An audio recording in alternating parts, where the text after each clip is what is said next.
This is the Israeli Navy. You are approaching a blockaded zone. If you wish to deliver aid to Gaza,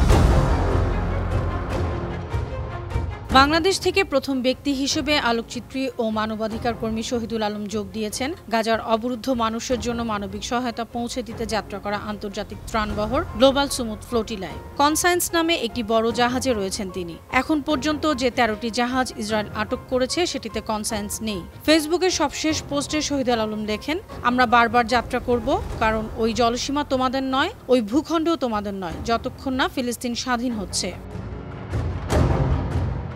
এর আগেও একাধিক video বার্তা প্রকাশ করেন শহীদুল আলম। বুধবার সন্ধ্যায় এক ভিডিও বার্তায় তিনি বলেছেন, তার ড্রোন ওয়াচের হিসেব অনুযায়ী সামনে আরও 1 ঘন্টার পথ বাকি। তারা সম্ভাব্য হামলার দিকেই নজর রাখছেন।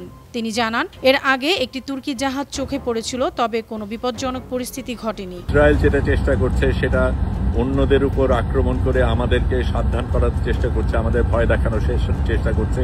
আরেক ভিডিও বার্তায় শহীদুল আলম বলেন, সন্ধ্যায় খবর পেয়েছেন বহরের সামনে জাহাজ আলমাতে ইসরায়েলি বাহিনী হামলা করেছে।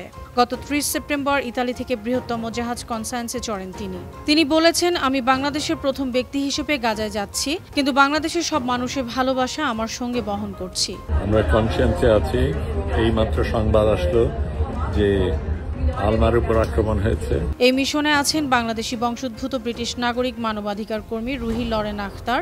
Ruhi refugee biryani and banana আর বিবি এর প্রতিষ্ঠাতা। তার সংগঠনটি শরণার্থী সহায়তায় কাজ করে। 2015 সাল থেকে রুহির এই নারী নেতৃত্বাধীন সংস্থাটি গ্রিস, লেবানন ও গাজার দুর্গম শিবিরগুলোতে হাজার হাজার মানুষের জন্য খাবার, ওষুধ, পোশাক ও জীবন রক্ষাকারী সামগ্রী পৌঁছে দিয়েছে।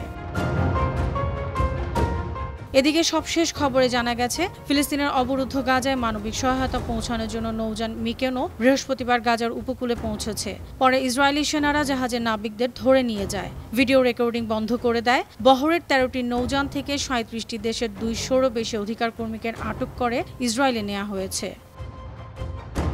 আন্তর্জাতিক ডেস্ক, বানো টিভি।